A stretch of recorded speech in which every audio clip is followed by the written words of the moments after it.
Welcome to our fourth webinar in this D2L with Dave series. Today we're going to be diving into assessment in D2L, and we'll be exploring the assessment, evaluation, and feedback strategies that you can use inside of Brightspace specifically. I am Dave Gomes. I'm our technology-enabled learning and teaching contact for the board, and I'm just going to turn on my web or my camera very quickly just so you can see me. I'm only going to be on this for a couple seconds today. And hey, so I'm our technology-enabled learning and teaching contact with the board. I work in the student success department, which is a fantastic department to work in. And I'm our liaison with the Ministry of Education for e-learning and with D2L specifically, which is the company that provides Brightspace, which is our online learning platform. Today, I'm again co-hosted and facilitated by Paul Lonke, who is one of our special assignment literacy teachers and is an e-learning teacher for 3 years now. So he's got a lot of practice inside here. And today is going to be a lot more demo-based. So there is going to be a little bit of time to built in for us to practice with a Q&A to follow. I'm going to be having Paul demonstrate one of the most important and most common things that we use inside of e-learning with assignments and assessing and evaluating the assignments. And then keep in mind, there's going to be some more how-to webinars that are forthcoming next week and the week after, which will be sent out after this session. So I'm going to hide my camera, but Paul, if you want to say hi to everyone, feel free. If it's working for me. Oh, there we are. Hi, everybody. How's it going? Nice to see you.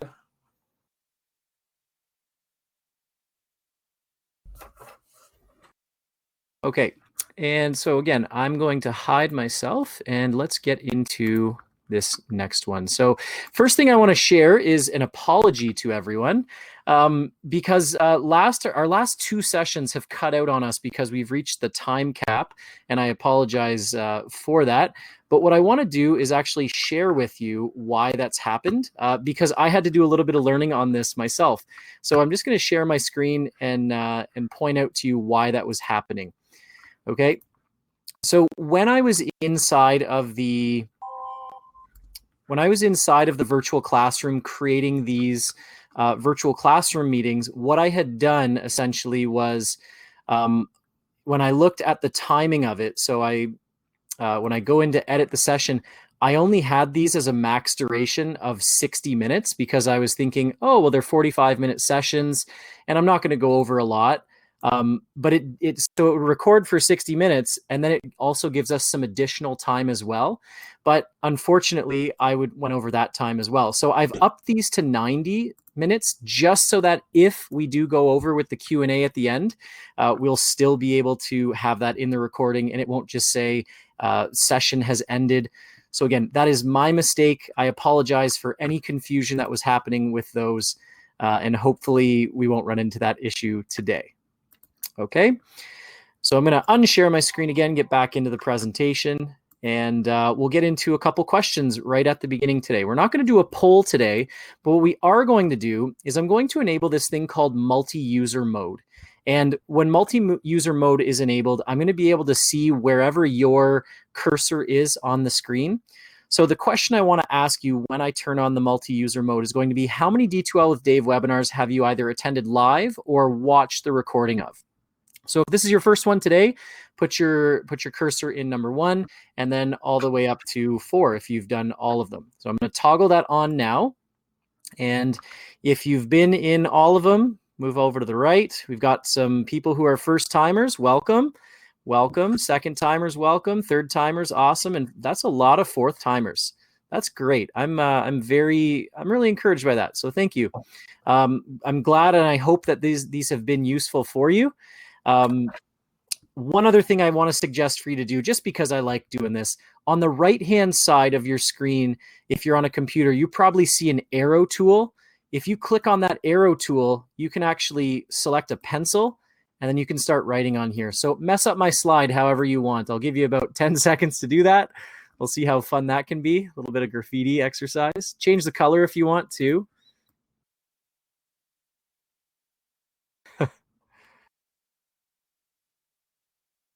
And this is chaos because we've got 54 people in there, but you get the idea here. Hopefully this could be a way that you could engage users, hopefully not just to do this, but if you ask them a question, you could model it the same way that I modeled this, where it was, choose one of the four. And I'm going to stop this now because it's just getting way too crazy for me.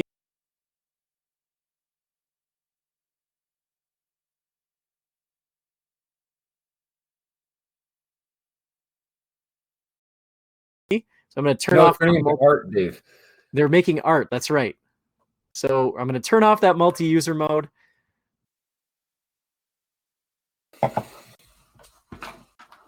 It's getting way too crazy now.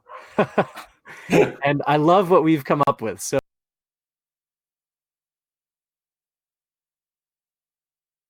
thank you for that. I am going to clear all the annotations just so I can see the screen now. But thank you so much for that. That was kind of fun. We're gonna do the same thing on the next slide, but I'm not going to ask you to write all over it. But I do have a question for you in terms of agree versus disagree. And I want to know, I apologize, my dog is barking in the background. You'll probably hear someone else yelling in the house soon. But I just want to know, in this statement, I have concerns about assessment as it relates to the online classroom. Where do you find yourself? The left-hand side is strongly disagree. The right-hand side is strongly agree. And if you're neutral, if you're not worried about it, then be over here. If you've got some big concerns, then over here on the right-hand side. And this is basically what I expected. Some people are going to be in that, I'm not too worried about it because I think I can, I can take what I do in the classroom and mimic that and make it work. But there are some concerns. So thank you for that. I'm going to turn off the multi-user mode. And the next question I have that I want you to respond in the chat with, it's almost like I anticipated this, but what concerns do you have about assessment as it relates to the online learning? So take a minute, type in your answer on the left-hand side, and we'll see if there's any common themes that come out. And the first one, of course, cheating. Cheating, plagiarism, knowing who's doing the work. Plagiarize, cheating, is it their work? Cheating, authenticity. Okay, so I like that one. If feedback is being used to improve assessment, authenticity, students reading feedback, observation and discussions, largest part of the grade, accountability and authenticity. Yep. So a lot of similar themes here in traditional assessment evaluation and reporting don't translate. Oh, look, there's our fearless leader there, Josh Canty. Welcome, Superintendent Canty. A lot more pressure on me now. Okay, awesome. So thank you for participating in that. I mean, there's a lot of things that are concerns or can be concerns within an online environment. And when we're looking at authenticity, the question that I'm going to go back to is what works in a classroom versus what works in an online classroom. And this is something that I think works in any conversation when we're talking about online. When you talk about a discussion in class, what makes a good discussion in class? Can those same principles be applied in the online classroom? So when we talk about assessment being done in an online or in a regular classroom, we know that if we're going to assess a student, we need to see that student doing the actual work. We can't let them take things home and do them. And that's where it presents the problem within the online classroom, because a lot of it is done at a distance, right? We can't see the student unless you're going to open up different forms of communication, like through video note or through other forms of live stream, live conversations, things like that.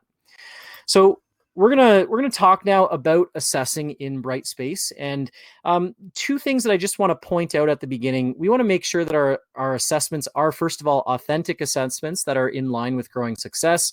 They need to be fair, transparent, equitable, clearly communicated, transparent. I know that I wrote that a second time. My apologies. Ongoing and varied in nature, related to learning goals and curriculum expectations, and we need to be providing descriptive feedback. Hopefully the students are reading that descriptive feedback and doing something with it. But we also want to have assessment that is triangulated so that we're including not just the products, but the observations and conversations. And this, I think, is where we have the opportunity in the online classroom, because we can have students submit products, but we can also capture the observations and conversations through the different means of communicating. So you may not be heavily based on the product anymore. You might have students, create a product, but then you're really going to drive your assessment based on the conversation you have with the student about their product. And so it's not just heavily relying on one versus the other, but I mean, it is going to come down to the creativity of the teacher at the end of the day. What are my assessments going to look like for a student? And then how am I going to make sure that those are fair for each student? Okay.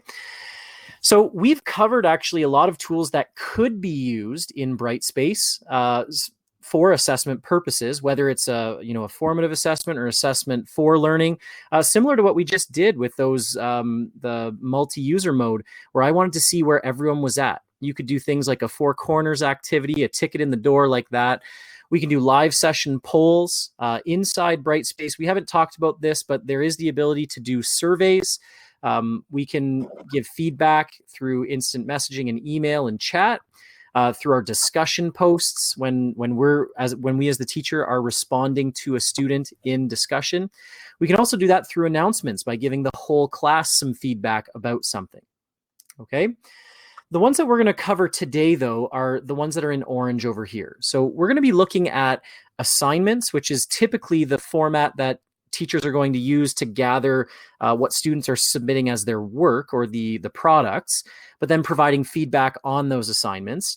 We're going to look at how to create rubrics and assign those to assignments. We're going to look at creating a quiz using this tool called Quick Eval. Using the gradebook, which is, you don't have to use the gradebook within Brightspace, but it does have a space that allows you to record your grades to create or calculate a final mark. And then we're going to look into the portfolio, which allows you to kind of gather student response, student images, whatever it is that the student wants to submit.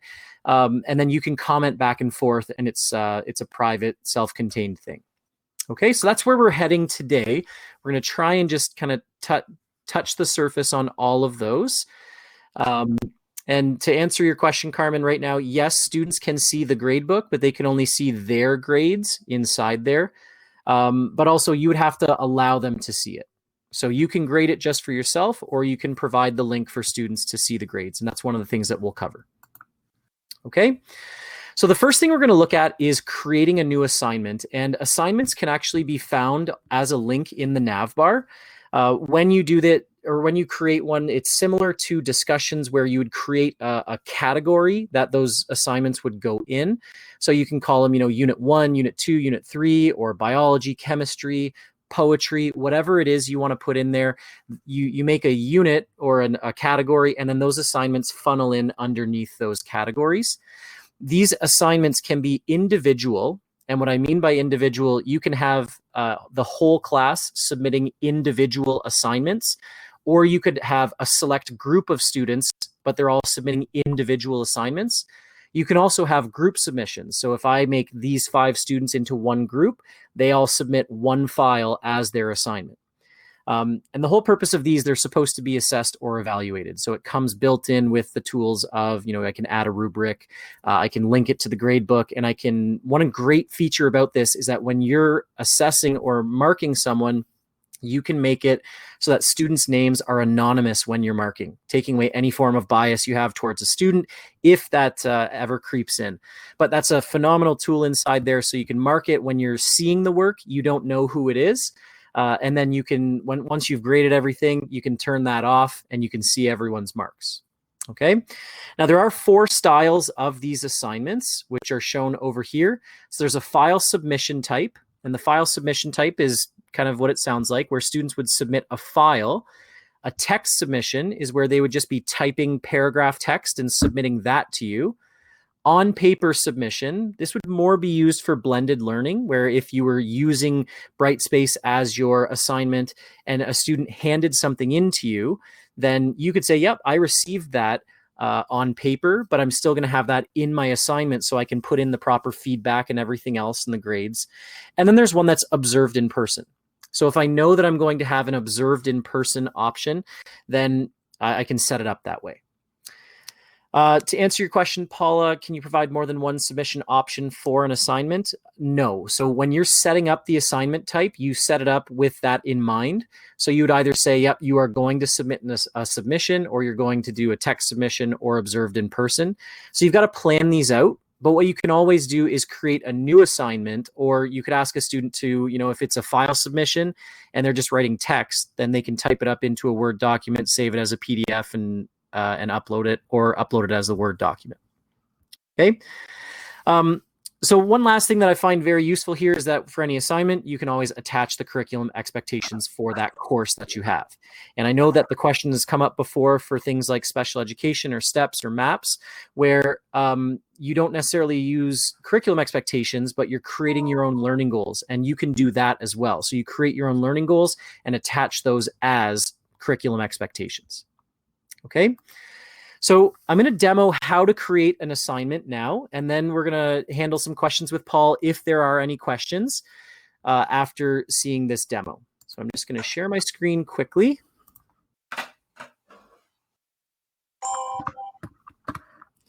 And I'm still in this window. So I'm going to go back to the home page. I'm actually going to go to the one.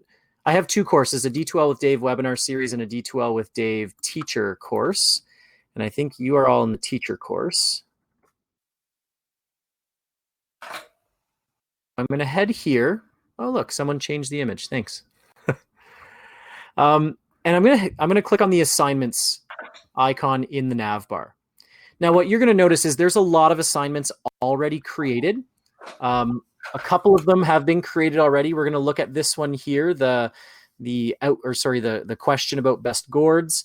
There's one about stock market portfolio. And then you can see here unit 1 and all these different assignments, unit 2 and all these different assignments. This is because someone copied in the a master course for one of the courses. So these are all the assignments that actually come in with a master course. Okay. But we are going to actually create a new assignment here just so we can demo this. So I'm going to select new assignment. And then basically it's kind of intuitive in the sense that it's going to tell you what you need to fill out as you go.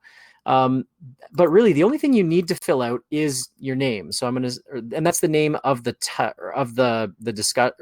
assignment. Sorry. So I'm going to call it assignment number 4 for some reason. Okay. Here I can give instructions for this. So keep in mind, this is a rich text editor. We've talked about this a lot. You can insert stuff. If I wanted to give a video note inside here, I could, but this would most likely be the instructions to provide context for the assignment. Okay. For students, if I want to add an attachment, I can add the attachment of the assignment right in here as a file or a link somewhere or an existing activity that exists in the course already. Or if I've got it in OneDrive, I can load from there. Okay, this is then where we get down to this space where it says, it's either an individual assignment or a group assignment. So if I created a group assignment and I had students in this D2L with Dave session 2 group, then you'd be in a group of 4 or 5, and then you'd submit one assignment as the group as opposed to, 5 assignments from 5 kids. Okay, so group work is possible with group assignment folders. This is where you get to that submission type. So you've got file submission, text, on paper, and observed in person. I'm going to leave this as a file submission. Notice you can have files allowed per submission. So I can allow that more. I'm just going to zoom in so you can see these. So I can have unlimited files that students are allowed to submit, or they're only allowed to submit one file. So you can change that. I'll leave it as unlimited. And then submissions, either every submission that is kept or every submission is kept if it's unlimited. Only the most recent submission is kept. Okay, only one submission allowed. Right, so let's say I only want one submission. Good. This is the category where I can add it to those different units. And then down here we get to the evaluation and feedback. So if I'm going to score it out of something, let's say I'm going to score it out of 15 then, not 14. Then you can see this is what the students would end up seeing, something out of 15. There's no grade items here, but this is where the tie-in to the grade book would come. So I'm going to create a new grade item here, or I'll just show you can create a new grade item here, like a numeric grade item. And I'm just going to call it assignment 4. And see maximum points, I'm going to change to 15. And I'm just going to save all that. Okay, so now it's a grade item that will show in the grade book. I can create a rubric if I want, or I can add a rubric. So if and we're going to touch on this a little bit more, but we have the option of doing that. This down here at the bottom is where I can hide names during assessment, so make it anonymous. And this important one down here, if this is something I want to annotate or write on top of when a student submits that, I want to keep this on because it says make annotation tools available for assessment. So very important thing there. If you want to be able to annotate on top of a student's work, keep that toggled on. Okay, I'm going to turn this off for now and then click save and close. Or actually what I'll do is I'll click save first because there's two other things I want to show you at the top. So once I've saved, now that assignment should be in there under assignments, but I want to go to the restrictions and expectations. So in restrictions, this is where you can actually restrict. First of all, right now it's hidden from users, but if I undo that, then students will see that assignment.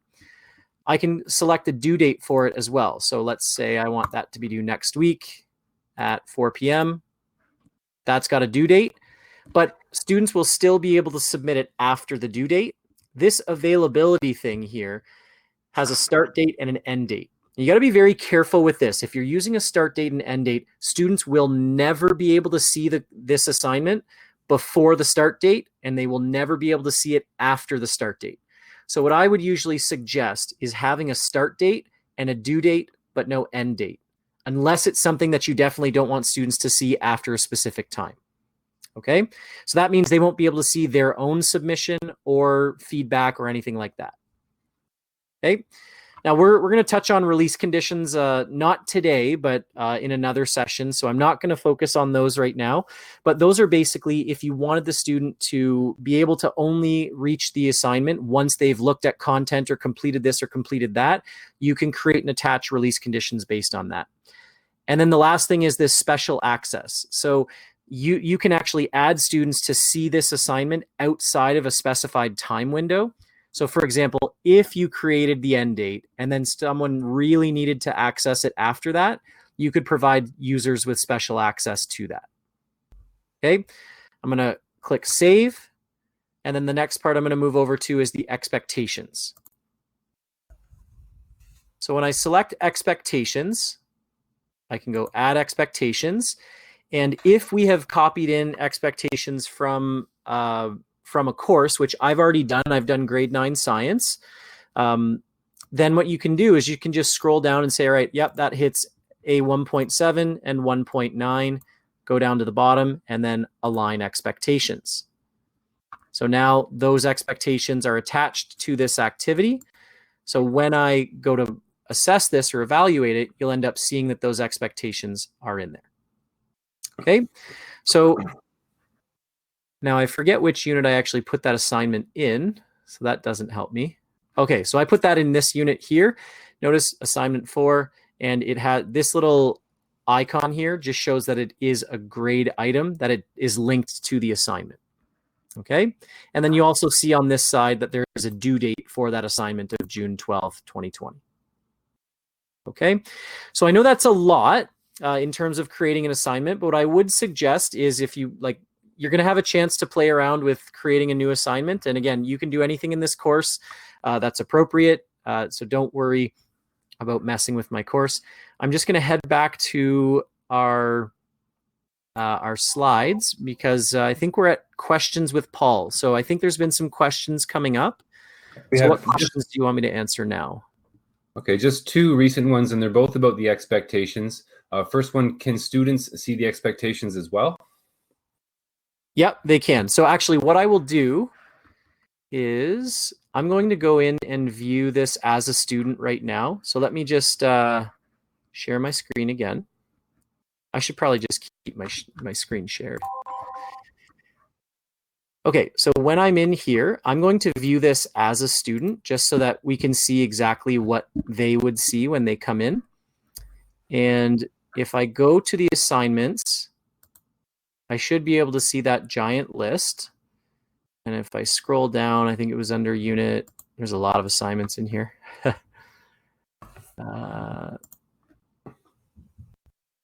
Okay, so right here, when I click on that assignment, the expectations show right here. And if you're using expectations in here, the teacher can actually just level these, and then you can see exactly where those levels are going to be or how they're going to be assessed. Okay. So then this is actually how a student would submit a file to this assignment. So I might as well go in, add a file. Hopefully I don't have anything bad to upload. I'll just upload this file right there. Type in, here is my assignment. Now keep in mind, I'm actually a student in this scenario right now. And what I could do is actually add a video note in as a part of my assignment. So I can go in and say, hey, here's my assignment, please accept it. Right, insert that. And again, this is basically the student experience, right? They come in, they find the assignment, they can see the instructions, they can see the expectations and how they'll be graded on it. They can add their file, they can insert a video note if they want, and then submit. Okay, so students can see which expectations are aligned to which activity or which assignments. If the expectations are out of date or missing, is it possible for teachers to update and change those? Okay, so depending on the course, because the ministry works with D2L, all of the courses, all of the updated curriculum expectations should be there. And the way that you bring those in, there's actually a couple ways, but the way that I'm going to show you is through the content tool. And I know we kind of touched on this a little bit, but I didn't show you how to add in the expectations. Notice our expectations here are at 0%. When I click on expectations, it's going to load in, but basically we can select from any expectations we want. So I'm just going to remove these expectations inside here and then copy in some new ones. But as you can see here, these are the expectations that I've loaded in. I've loaded in grade 9 science. If I want to add expectations inside here, this is something I can do manually, right? So this is me creating my own. So my own expectation, and click save. Right, so I can create my own expectations right from within there, or I can import from an achievement standards network. And this would be where you select this. We're going to select our jurisdiction, which is Ontario. So there's a lot of different places where this is used in the States, in Canada. If we select Ontario, then we'll be able to select our subject area. So we'll give some math teachers some love here. Mathematics, we'll go into locally developed, or we'll do grade 11 and 12. And the education level, grade 11. And you can see basically it's funneling me into adding in the appropriate expectations inside here. These will always be updated based on the current ministry expectations. So now that those are in here, right, you can see I've got the grade 9 science and those functions and applications from the 3M course. Okay, so once I've saved that, now I'm able to attach those expectations to an assignment. Okay. So is there another question, Paul? Locally developed curriculum expectations, are they in there? Yep, they were. Okay. Okay, so any of the other questions that come up, we'll try to answer near the end. I'm going to give it over to Paul now, who is going to demo the assignments in terms of assessing. So what we're going to do, similar to what we just kind of did, head into the assignment folder and you select a student to open the assignment in browser. You don't need to download the files and open them outside of Brightspace, but you do have the ability to add text or video feedback or assess with the rubric or provide a numerical grade. You can annotate directly on the document, and you can save your draft later or publish the feedback immediately. So I'm going to turn it over to Paul, and Paul, I'll make you the presenter now. Oh, I think you already did steal the presenter, right? I stole it for myself here. Okay, I'm going to share my screen and let me know, Dave, if you can see that. All good. Okay, so I'm looking at the D2L with Dave teacher course, and what I want to do is demo how we might go about assessing an assignment. So I'll go up here to assignments. And all the different assignments that have been created are there. We're going to look at C question statement example explanation about what is the best gourd, because this is a topic that has really grabbed my imagination recently. Okay, so we have a couple of students in our course who have submitted work here. We have Bruce Banner and Natasha Romanov. And I believe Dave went in and provided some feedback to Bruce. So what I do is I'll go in there and I'll click on the student's assignment, and then I can click right here to have a look at the document that the student has turned in. And there it is. My uncle has a lot of squash in the ditch beside his house. He likes them, but my aunt says it's not for eating. Okay, so there's Bruce Banner's response. If I look over here, I can see this. Oh, and I guess Dave didn't evaluate this one. So that's just an example of another one. I'm going to show you Natasha's as well. So there she is. Natasha's a very strong student, but she's got a bit of an attitude. And here is her first assignment. Okay, if you look over here, these are the instructions that I've sent that I uploaded. So you can include a video note where you explain. Hello students, our question for today is, what is the best kind of gourd? I'm asking you to please respond using C format, and that, as you remember, is a statement, an example, and an explanation. Good luck. Okay, so you can see that. And then as I go through, I can do a number of different things to look at Natasha's work. The first thing that I really like is I can annotate the work. And this is my annotation bar. I got lots of different tools I can use. I can move things around. I can manipulate the page view, zoom in and out. This is very nice. I can use the pen feature, and I can write if I want. One thing that I like, especially if I'm looking at C paragraphs, I can use the highlighter function. And maybe we were looking at the statements in our C answers, and we were going to highlight the statement with green. So I can just do that right here. And there's Natasha answering the first part of the C question there. And then maybe I'm looking for the examples that she's provided. These are nutritious and sweet. There we go. Muskmelons grow with little to no tending. So there we go. And then I want to look for personal connections, and maybe I'm highlighting those in blue. So this is just one thing that I can do. And hopefully your highlighting skills are a little steadier than mine. This is actually one thing that is really nice if you have a laptop that has a touch screen. You can use a pen on this, and it really can make it easier and quicker for you. You can also add different kinds of annotations here. So if I go here, I click on this, I can add little notes, and I can put them in different places, and I can write things like great vocabulary. Because she used a fancy word like curbit over here. So I can add notes with different shapes and stuff like that. So annotation, lots that can be done with that. Next, we have a rubric, and we've programmed this rubric in, we've designed it, and then we've added it to the assignment. And when I click on that, it comes up looking like this. So statement, the answer is, sorry, the question is answered correctly. The second line on a rubric, words from the question are included. Next line, evidence, specific evidence is included, and then explanation, the student's own ideas have been added, examples, anecdote, connection, and analogy. Okay, so I thought we could go through and democratically decide what Natasha's work should get as an assessment here. So we'll start first, beginning with a statement. Does Natasha's work have the question answered? And in this case, it's an opinion question, so correctly is a little more problematic, but is the question answered? And is it using words from the question? So in the chat, please write in there whether you would give Natasha level 1, 2, 3, or 4 on that.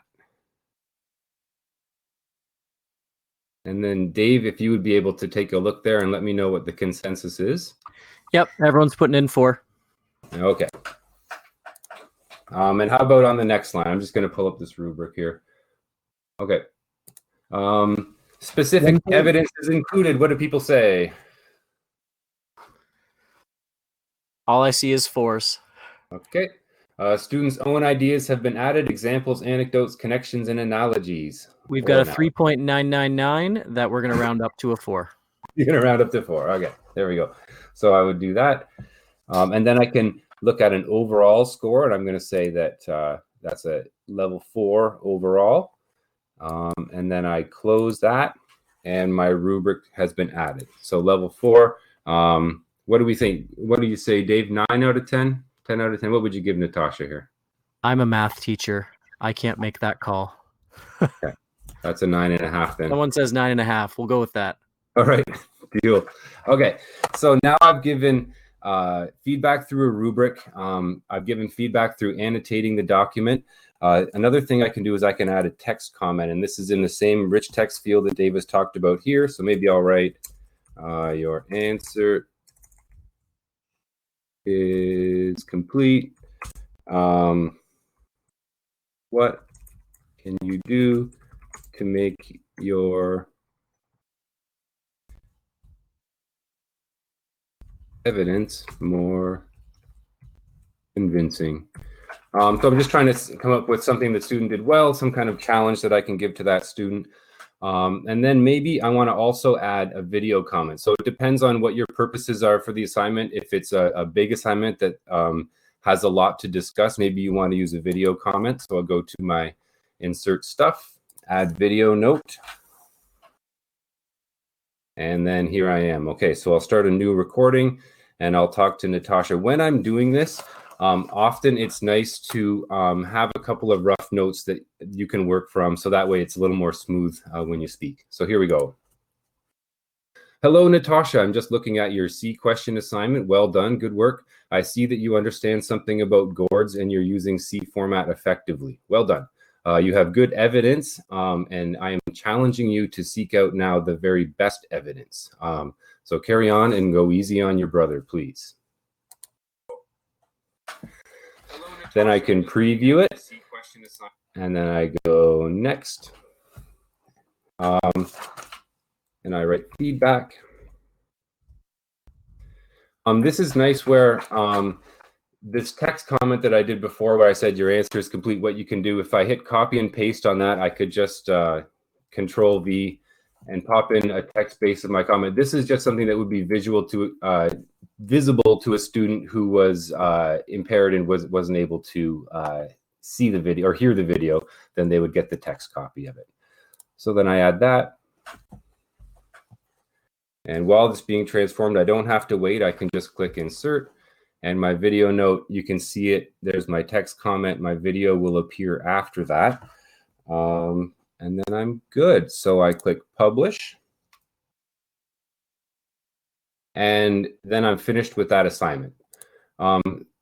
If we want to look at what it looks like here, I would go up to class list. And I'm going to find...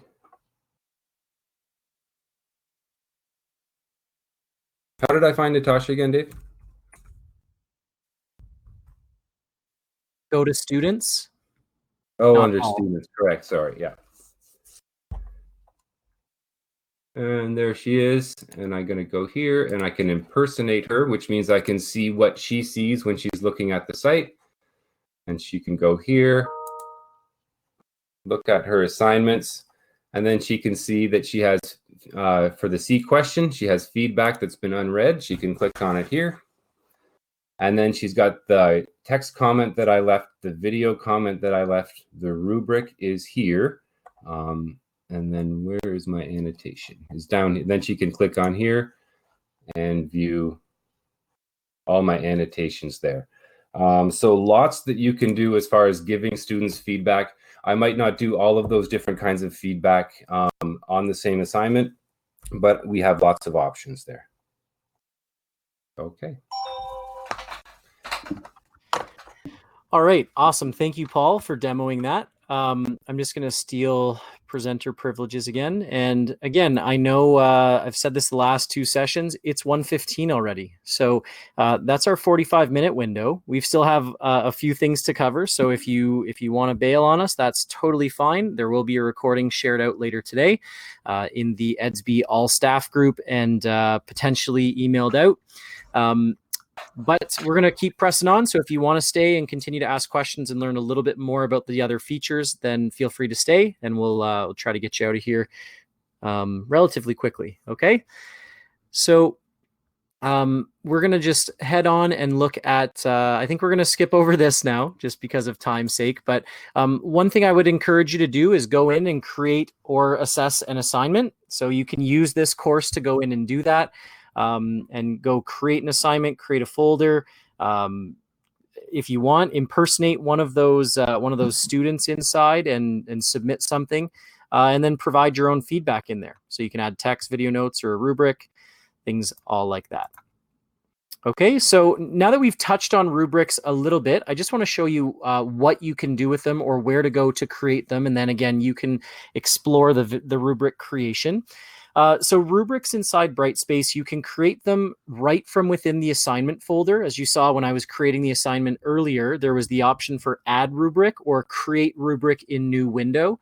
And so you can do it there, or you can access it right from the course admin tool in the navbar, which is where I'm going to show you to do it from. You have a choice of a holistic rubric, which is just an overall level 1, level 2, level 3, level 4, or you can change the number of levels. But it doesn't have the specific criteria. You can't have like 4 different criteria in there. You only have one piece of criteria, and it's a holistic rubric. You can choose to have points or no points for the rubric if you're making it a graded item with points. You can attach your curriculum expectations right into the rubric itself, and you can modify the number of criteria and levels. So if you want a 13-point, level plus minus rubric or just a yes, no, you can do that. And the great feature inside here that I like is setting initial feedback based on whatever level that is. So that's what I'm going to go demo for you. And then we'll take a couple questions from Paul. So I'm going to head into the nav bar first.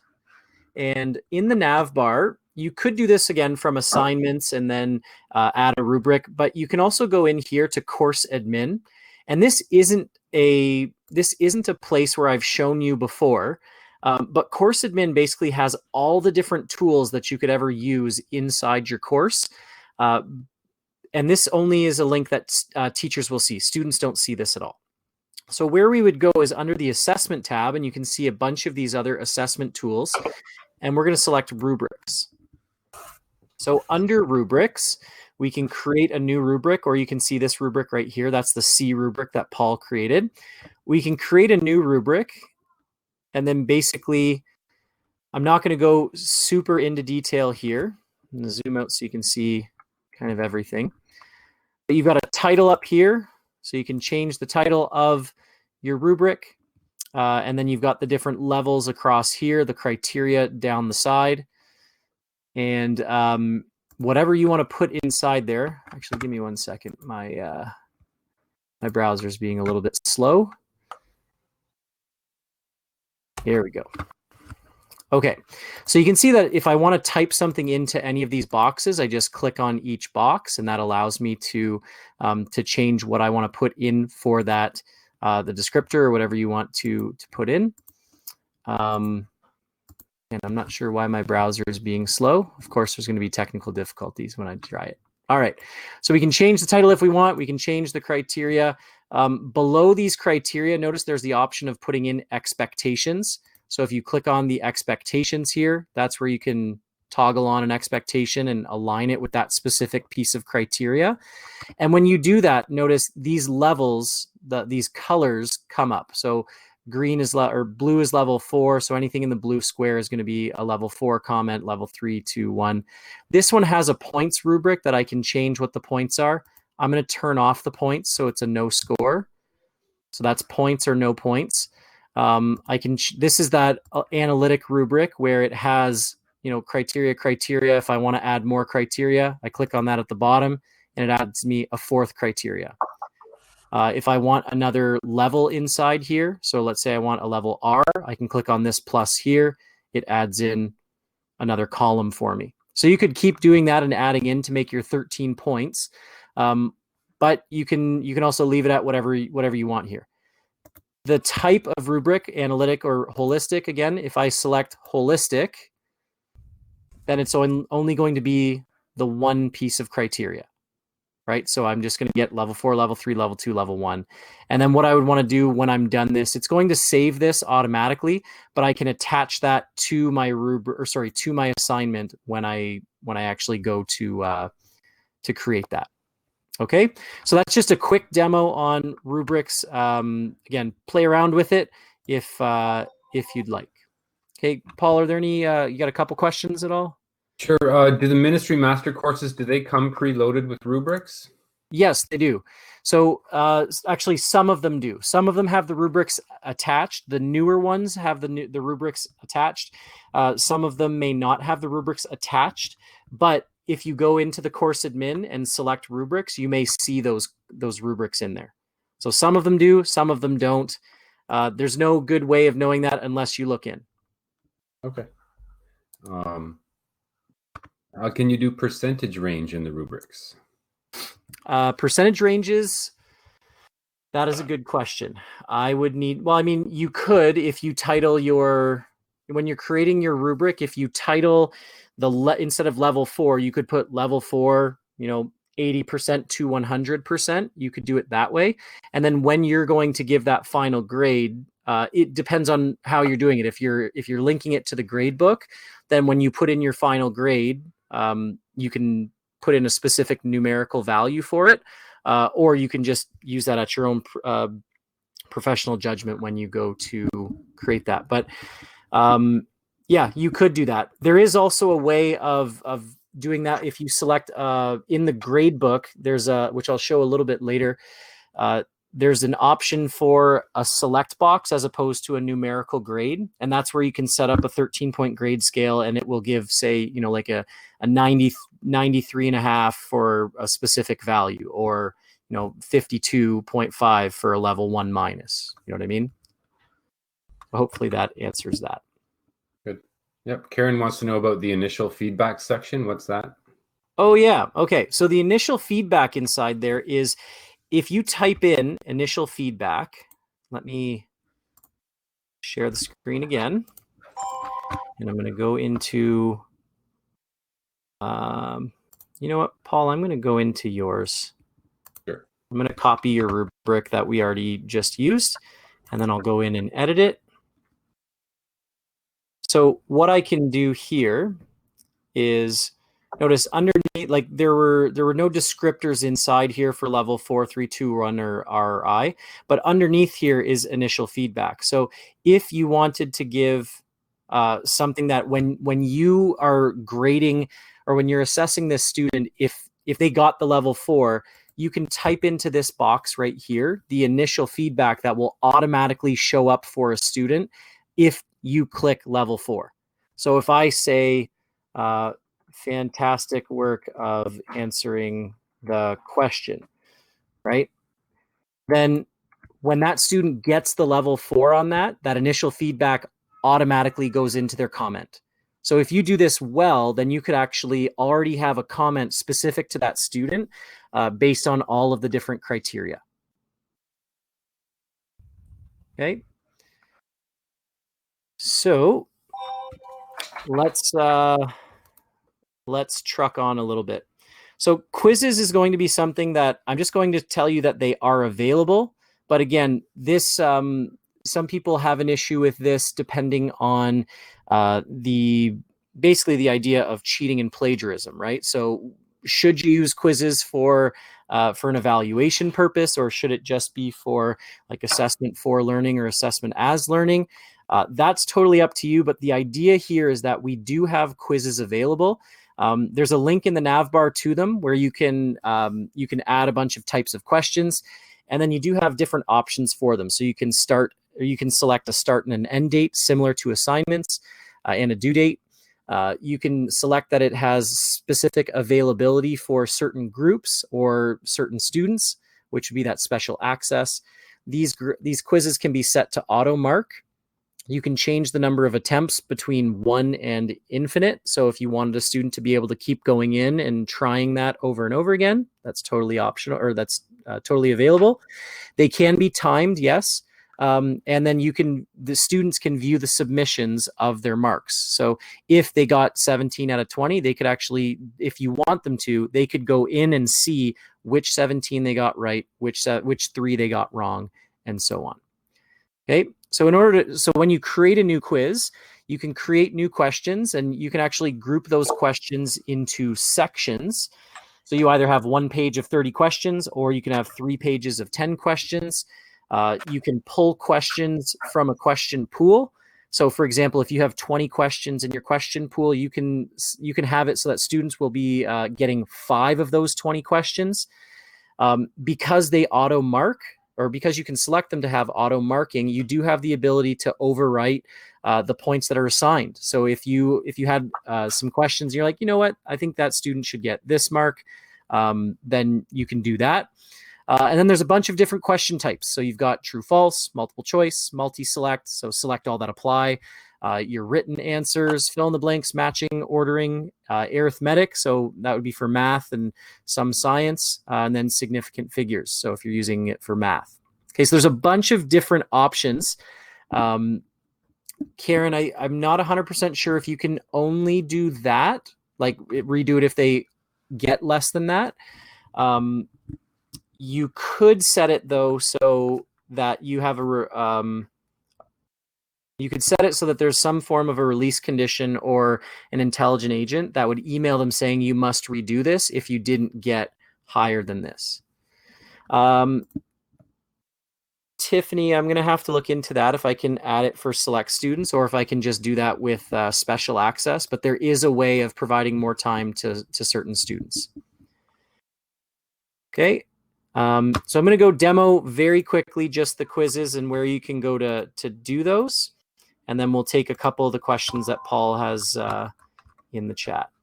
So in the nav bar here, again, you've got quizzes right up at the top there. So if I select quizzes, then I can create a new quiz. Or if I'm looking to not just create my quiz, if I want to prepare for my quizzes, I can go into the question library and create questions from there. But I'm going to go to new quiz.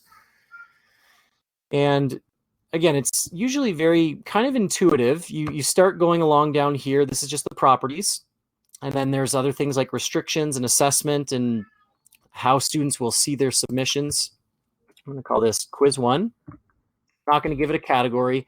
And I can just save this, or I can go in directly and add or edit questions. And this is probably the part that most people are concerned about, is how do I get my questions into here? And so you either have the option to add, and like I was saying, you can add new questions or a new section. So if I want this to be a sectioned quiz where there's a few different sections of pages where students are answering questions, then I can add that. And this is that idea of the question pool. So if I select question pool, notice I have a question pool title, and I'm going to select a certain number of questions from however many I have, but I'd have to create a question library in order to do that first. So I'm just going to go in and add a question, and notice when it says new question, I've got the option to select from all the different types. Right, I'll do a multiple choice style question. And this is actually one thing I really want to show here. So I'll go, which answer is correct? Notice on the right-hand side of the screen, it's going to preview what that question looks like. And I apologize, my internet is lagging right now. So it will preview what the question looks like. And I'm going to say my answer, this one's going to be, this is right. This is almost right. Wrong. And wrong number 2. Okay. Now, the reason why I said right and almost right is when I look inside these answers, I can actually provide part marks for certain answers.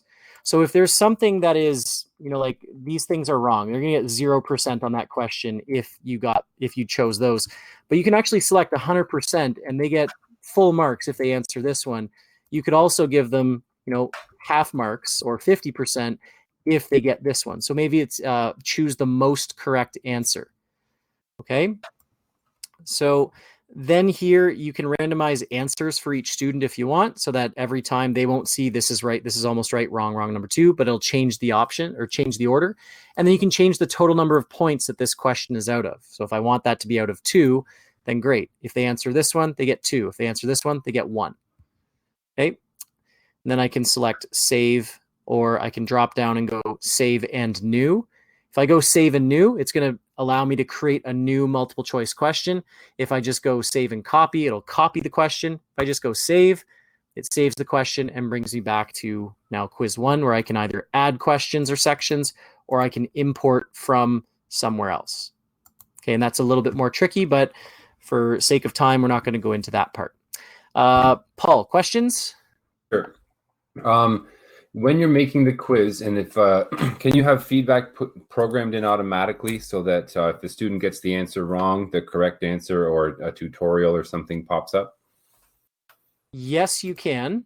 So if you can, so I knew that question was going to come. I'm going to go back into this question, and under the options tab at the top here, notice there's something that says add feedback. There is add a hint, add short description, remove custom weights, which would be this part, and then add enumeration. So you can go add feedback, and what's going to happen then is there's going to be feedback given for every single one of those answers. So I can say, great job. Maybe you should this, right? Like whatever it is. Okay, so there will be feedback. You can also give hints, and this whole remove enumeration is taking away the you can change the way they look, right? 1, 2, 3, 4, 5, and that. So I'm just going to take that away and just have the answers. So again, you see in the preview over here, right? You see that if I go add enumeration, you see it's now A, B, C, D, right? So you can play around with that for sure. And then you can also add a hint, and the hint would be here. So you can have hints go into those questions. Okay, any other questions? Cool. We had a question earlier about single point rubrics, and that's where you have just one line of descriptors, and then on the right side you'd have areas, things you did well, and on the left side things you could improve on. Is that possible in D2L? I would need to think about that. I've never been asked that question about it, so I'd need to think about it and understand a little bit more about what specifically would need to be done. So maybe that's an offline question that I can chat with whoever submitted it to the chat. Sure. Yep, and I know what the single point rubric is, so we'll work that one out. Perfect. Awesome.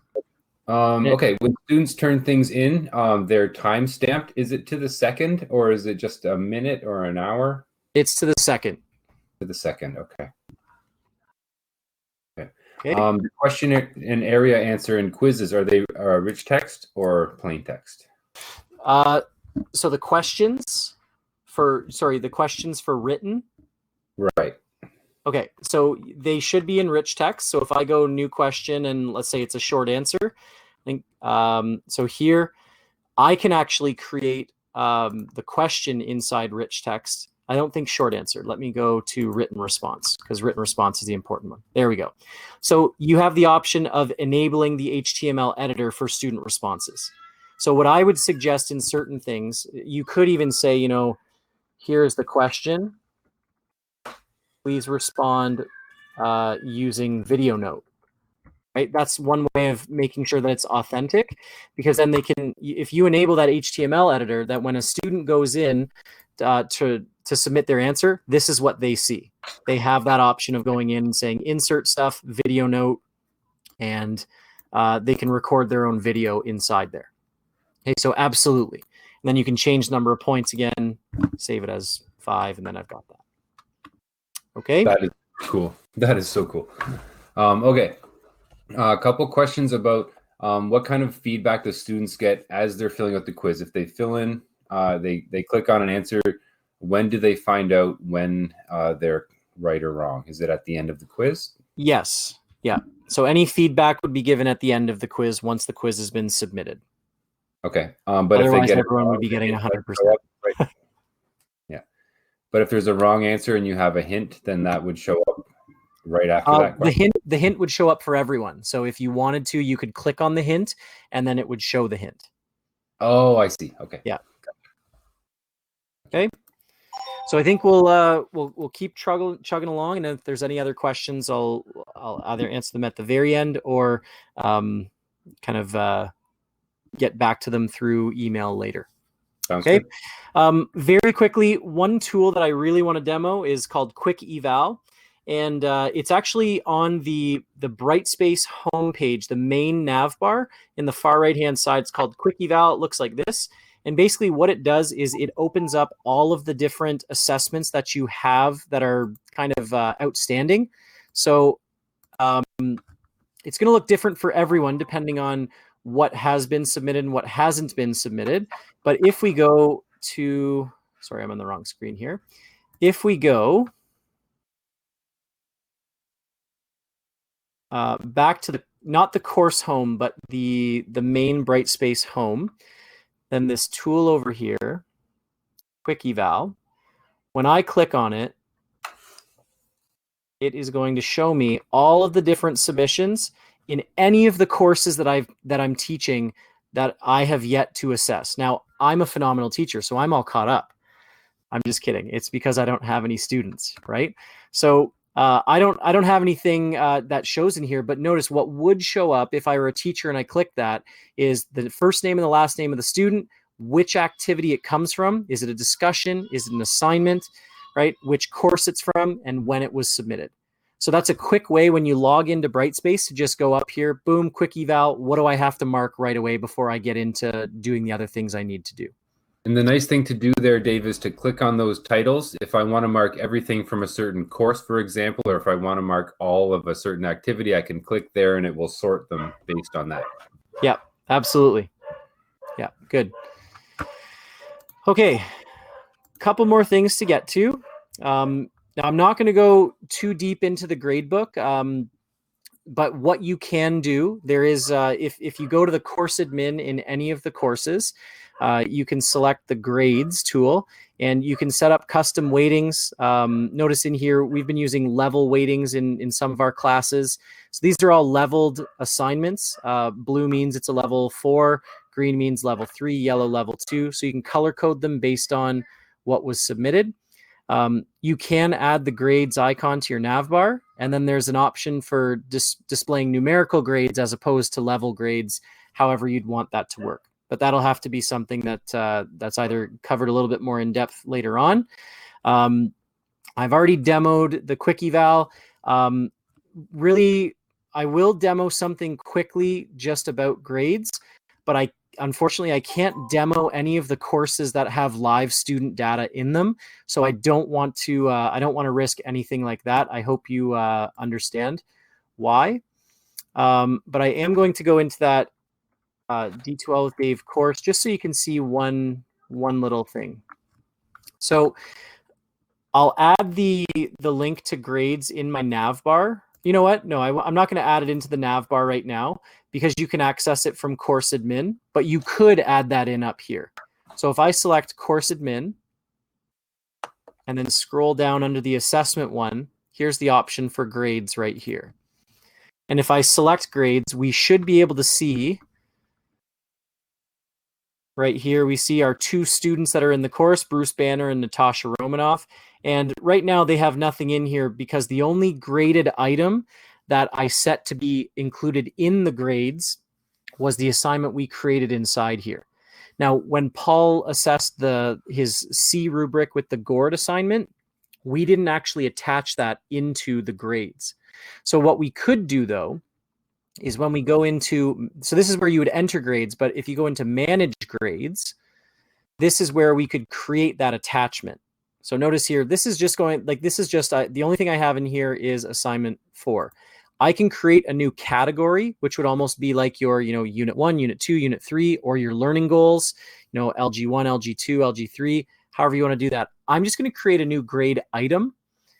And then, so this is where I can select different types of items. I'm just going to go with the numeric item and call it C Gord. Toss it in here. Yep, and I'll just save it like that. So now you can see that there is an there's a grade item in here, but there's no association yet. So I haven't associated that with an assignment. So if I go into the assignments and go back to Paul's gourd assignment, okay, then what I can do is edit this assignment from the dropdown. And then I kind of alluded to this at the beginning where I said, as we were going down, you know, yep, there's this option here where there was grade item. And I said, this would tie it into the grade book later. So now what we could do is say, okay, well, I can select that C gourd, save and close. And now that's going to be connected to the grade book. So now when I go back into the grades list, and I'll just refresh that screen, you should be able to see that is now tied to an assignment here. And if I go into enter grades now, we should end up seeing that Natasha Romanov actually has a grade inside there. And there we go. Now, this is kind of this grade book has not been set up properly yet. So we can see the assignment here, but the final calculated grade is going 38 because it's treating the ungraded items. So because she hasn't submitted assignment 4, it's treating that as 0. Okay, so that's being brought in the weighting, but that's something that you can change inside the setup wizard, which is something that, again, we'll have to cover in a different video. Okay, so that's just the quick overview of the gradebook. It is very possible to go into manage grades, create different units or categories, and then create grade items inside those categories, just so that you have this totaling up to your 100%. Your max points here is basically your weighting values. Okay, so, you know, if I put in my new category, unit 1 is 20 points, make sure those add up to 70, and then FSE totals to 30 for your total of 100. All right. Looks good. So, questions? Are there any? All good. We'll move on if there's any others later. Last thing I want to touch on is portfolio. So I'm not going to be able to demo everything that I'd like to demo, but Brightspace does have a built-in portfolio that has that every student has access to, and that every student has access to a new portfolio for every single one of their classes. So students access it using the My Portfolio link that if you click on your name in the mini bar, then there's My Portfolio, and then they can select which courses they want to be in. And then from there, they can upload files in. This will only happen when you have these or the role of student. So right now, if you're not loaded in as a student in any courses, you won't be able to see any of the courses. But what I will do is I'll impersonate Natasha very quickly and just demo how you can get into that as a student.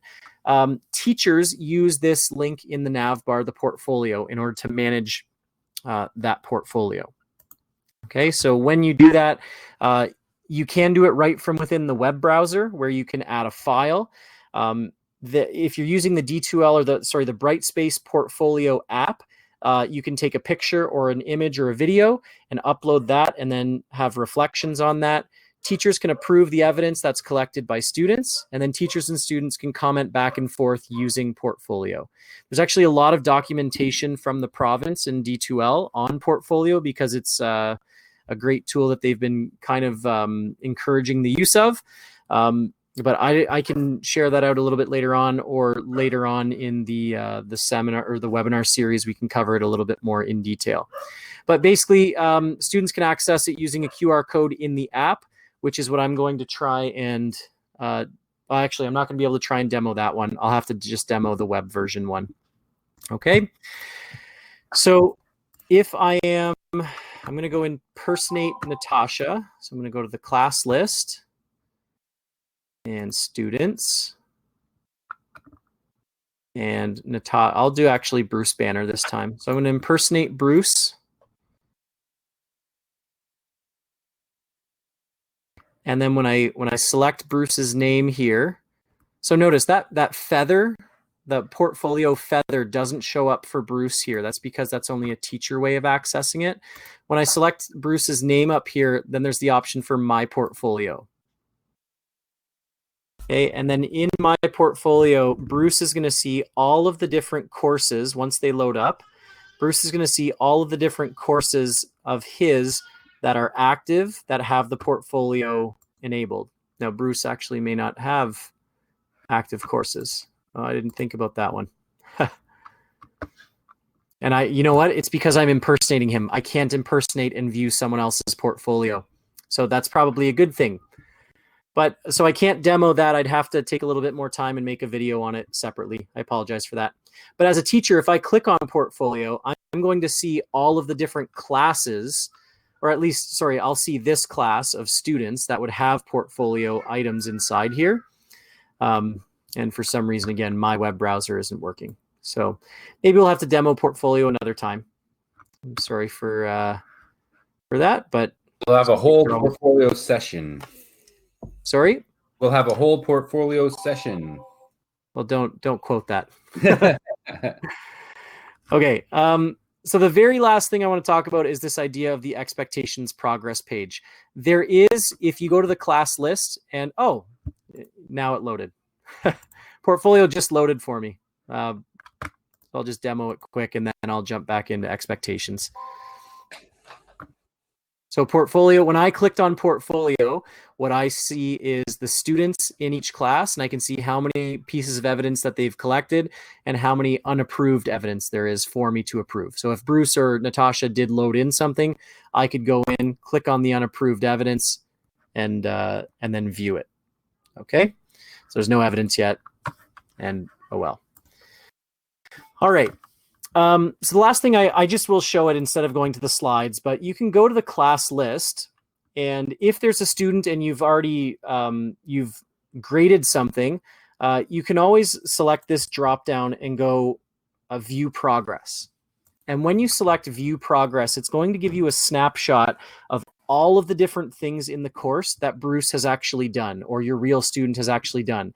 It'll show you the grades they've received, how many expectations are available for Bruce to be assessed against, how many content topics he's visited, discussion posts, assignments.